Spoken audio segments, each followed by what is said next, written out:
काम 4 लेवाटारमा चाहिँ यसरी चोरी भएको छ घर फुटाएर सुन पनि हराएको छ सुन पनि चोरेको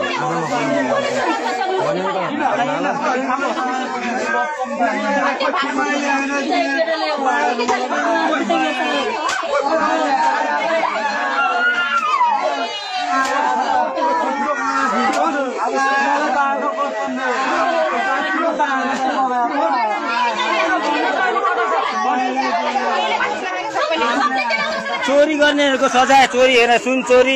सुन चोरी भाडाकुडा चोरी घर फोड्ने घरको ताला फोड्ने यहाँ यो घरको चाहिँ एकदम नोक्सान गरेको छ अनि यो भाडाहरु सबै चोरेको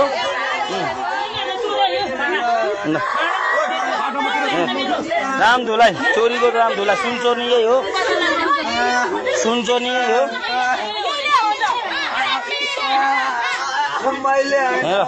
यिनीहरु ग्याङ कति छ 8-9 जना छ सुन चोरी गर्नेहरुले चोरी गर्ने अनुहार हेर्ने अनुहार